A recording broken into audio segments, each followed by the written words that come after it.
இருப்பாங்க அப்படின்னு சொன்ன ரொம்ப எங்களுக்கு ஒரு உத்வேகமா இருக்கு. நாற்காலிகள் காலியாக இருக்கலாம், நாங்கள் இதோ காலிகளாக அநீதியை வதம் செய்ய பிறந்துவிட்டோம் என்று இருமாப்போடு இங்கே வந்திருக்கின்ற பட்டிமன்ற பேச்சாளர்கள் அனைவரையும் கரம் குவித்து வரவேற்பதில் பெருமகிழ்ச்சி அடைகின்றோம். தூண்டல்னால, அதாவது புதி பாடுபவர்கள் அல்ல நாம். உண்மையிலே உங்களை பார்க்கும் பொழுது நீங்க ஒரு 6 பேர் 10 பேர் இருக்கிறீங்கன்னு நினைக்கிறேன். நீங்கள் தான் எங்கள் மனதில் பதிந்த மாணிக்கங்கள் என்று எங்கே வேண்டுமானால் நாங்கள் கூறுவோம். நீங்கள் பேசுங்கள், என்ன வேணாலும் நீங்கள் பேசுங்கள், இந்த மேடை உங்களுக்கானது என்று எங்களை ஒரு 3 முறை இங்கே நான் பட்டிமன்ற பேச்சாளராக வாய்ப்பளித்து ஒரு மிகப்பெரிய ஒரு முன்னேற்றமான ஒரு நிலையை எங்களுக்கு அர்ப்பணித்த ஆண்டவர்களே, பெருமைமிக்கவர்களே, தலைவரிந்த நன்றிகளை கண்டிப்பாக நாங்கள் வாழ்நாள் முழுவதும் கூறிக்கொண்டே இருக்கிறோம். எவ்வளவு பெரிய ராசியான இடங்கள் அந்த வேலை, அறிவு ஜாஸ்தியான இடங்க. இங்கே மேலையும் வந்து வரப்போவர்கள் அனைவருமே சாதாரணமான ஆள் நினைச்சிட்டு இருக்காங்க. எல்லாருமே இங்க அமர்ந்திருக்கின்ற அத்தனை பேருமே மதிப்புக்குரிய அன்பிற்குரிய மலர் மன்னன் அவர்கள் சொன்னாங்க.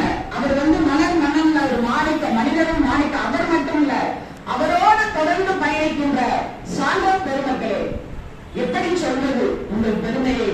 நிச்சயமாக 3 முறை பேசியவுடன் ஒரு முன்னேற்றமான ஒரு வாய்ப்பளித்திருக்கின்றீர்கள். நடுவர் என்ற ஒரு வாய்ப்பு, அதை நிச்சயமாக உங்கள் நம்பிக்கைக்கு நாங்கள் பாத்திரமாக இருப்போம் என்று கூறி, அருமையான ஒரு தலைப்பு, இன்றைய பிள்ளைகளுக்கு கொடுக்கின்ற சுதந்திரம் அவசியமானதே ஆபத்தானது. இந்த தலைப்பில் ஆபத்தானது என்ற தலைப்பில் பேச வருகின்ற அன்பிற்குரிய புவனேஸ்வரி அவங்க நான் பேசிட்டு இருந்தேன், உடம்பு சரியில்லைங்க, ஆனால் நான் வந்துட்டேன்னு சொன்னாங்க. உண்மையில அவங்களுக்கு ஒரு அழகா கரவசம் போடுறாங்க. அவங்க பார்த்தாலே அவங்களுக்கு தெரிஞ்சிருக்கும், அகத்தின் அழகு முகத்தின் அழகாக ஒரு காய்ச்சல் அவங்களுக்கு. ஆனாலும் அன்பிற்குரிய நண்பர்கள் தோழர்கள் கூட்டி பிடித்தார்கள். இதனுடைய சமூக கடமை என்று வந்திருக்கின்றார் தோழர்கள். அதுதான் முக்கியம், சமூக கடமை.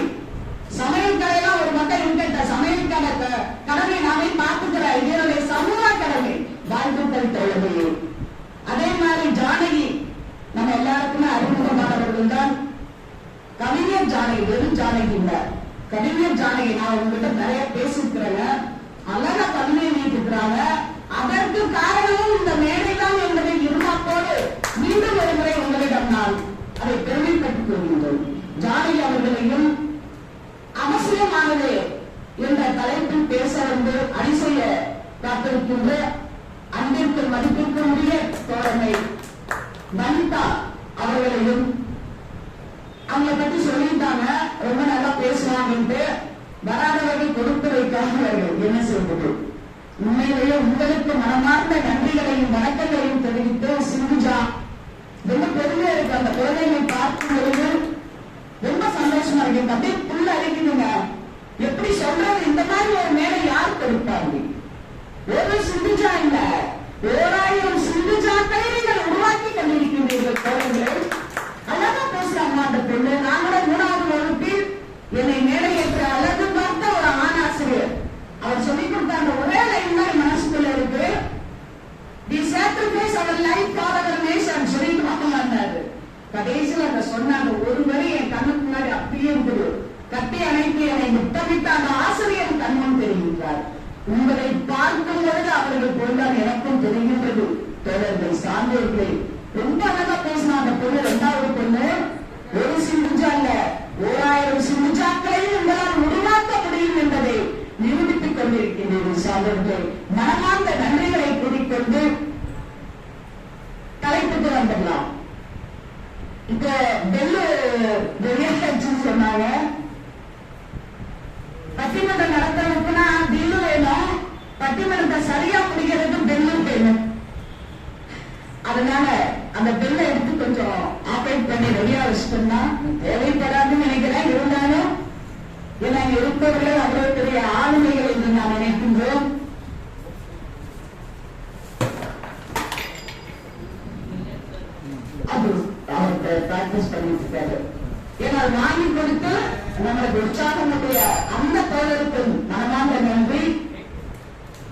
நடுவராக எனக்கு ப்ரமோஷன் கொடுத்திருக்கிறீங்க.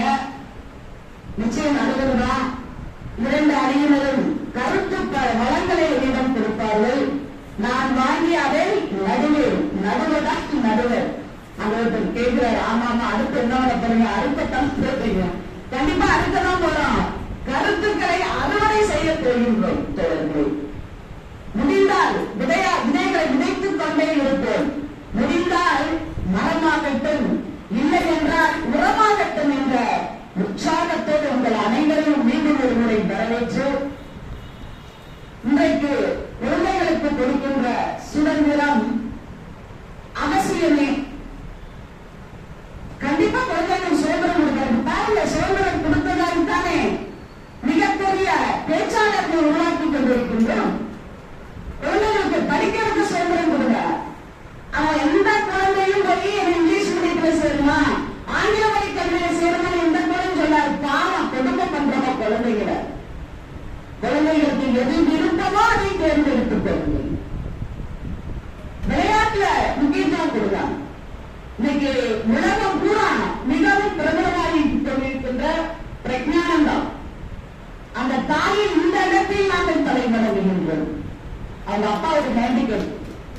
அந்த அம்மா சொல்றாங்க, போற இடத்துல பூரா சமையல் பண்ணி யோசிச்சு பாருங்க, எவ்வளவு பெரிய விஷயம். அந்த குழந்தை சொல்லுது, எங்க அம்மா போற இடத்துல பூரா சமையல் பண்ணி வீட்டு சாப்பாடு சரி சாப்பிட்டாதான் என்னால விளையாட முடியும்னு சொல்லி வியாதி யாரையும் சொல்லிட்டு ஒவ்வொரு தாயுமே வியாதி தானே.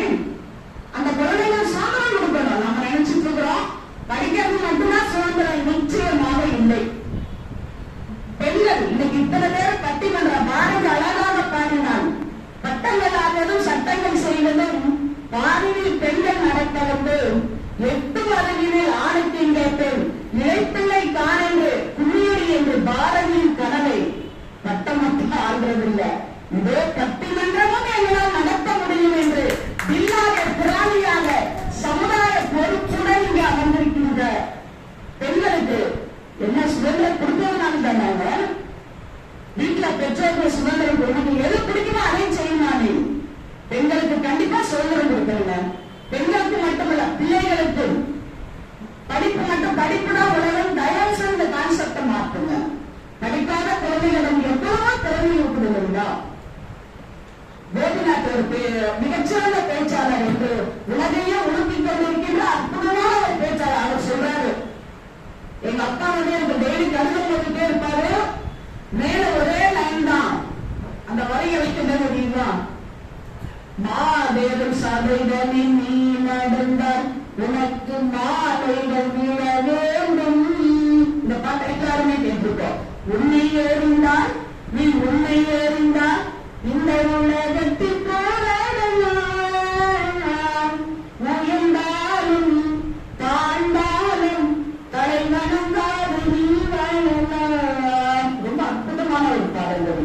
அவர் ஒரு பேட்டியில் சொல்கின்றார், என்னுடைய தந்தை எழுதிய அந்த வரிகள் எவ்வளவு நம்பிக்கை மேல வச்சிருக்கிறாரு. இந்த மாதிரி நம்பிக்கையோடு குழந்தைகளிடம் பேசுங்கள். சுதந்திரம் கொடுங்க. படிக்கிறதுக்கு சுதந்திரம் கொடுங்க. அவர்கள் யோசிப்பதற்கு சுதந்திரம் கொடுங்கள். இந்த சமூகத்தை படைப்பதற்கு சுதந்திரம் கொடுங்கள். தோழமைகளே, கண்டிப்பாக சுதந்திரம் அவசியமானது. இந்த பக்கம் பார்த்தோம்னா ஆபத்தானது. இன்னைக்கெல்லாம் நம்ம குழந்தைங்களுக்கு சில சாத்தியமாக மேடத்துக்கு கண்டிப்பா வணக்கங்களும் வாழ்த்துகளும். ஏன்னா முதலில் நான் அவர்களிடம் இந்த பட்டிமன்றத்திற்கு அறிமுகமானேன். மனமார்ந்த நன்றிகளை சாந்தி மேடம் அவர்களுக்கு வாழ்த்துக்களையும் தெரிவித்துக் கொண்டு, ஆபத்தானது நம்ம குழந்தைங்களுக்கு ரொம்ப செல்லம் கொடுத்துறோம். சுதந்திரங்களை அந்த குழந்தைகளிடம் கொடுக்கப்படுகின்ற சுதந்திரம் எப்படிப்பட்டது தெரியுங்களா?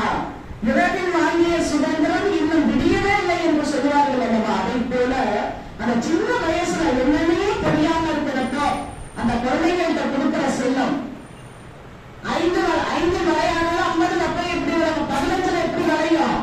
செல்லம் கொடுக்கறதெல்லாம் கொடுக்கறது என்னன்னாலும் வாங்கிக்க, எப்படினாலும் வாங்க ராஜா, ஒன்னும் பிரச்சனை இல்லை. டீச்சர் அடிச்சாங்கன்னா ரெண்டு வரும். நீயாவே எப்படி அடிக்கிறதுக்கு ஒன்னே ஒண்ணு கண்ணே ஒண்ணு வச்சுருவா. வரையப்பாரியா நீ என்னமா பண்றா என் பையன் பொறுப்புணர்ச்சியோடு நாம் இருக்கின்றோம்னா நிச்சயமாக இல்லை.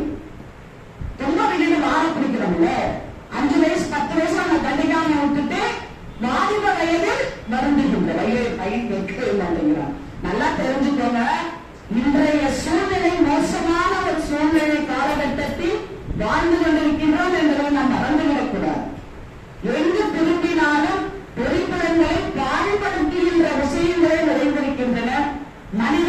சதா உணர்வை இன்பத்தில் மூழ்கி இருக்கும்படி புறச்சூழ்நிலையை தூண்டி வருகின்றன. உண்மைதான் இல்லைங்களா? நீங்க அந்த குழந்தைகள் மட்டும் தப்பு சொல்லவே முடியாது. தயவு செஞ்சு எல்லா குழந்தைகளுமே சமூகத்தினுடைய ரிசர்ச் பேசலாம். எல்லாருமே மனித பலங்கள். ஆனா அவங்களுக்கு நம்ம எப்படி வளர்க்கிறோம்? இல்ல சங்கடப்பட்டுறோம், இல்ல உனக்கு என்ன வேணும் எதுனாலும் வாங்கிட்டோமா? அந்த காலத்துல நம்ம கிட்ட கேட்டுல எதுவுமே வாங்கி கொடுக்கல. பெற்றோர் இதுதான் போடணும், இதுதான் சாப்பிடல, ஒரு கட்டுப்பாடு உண்டு.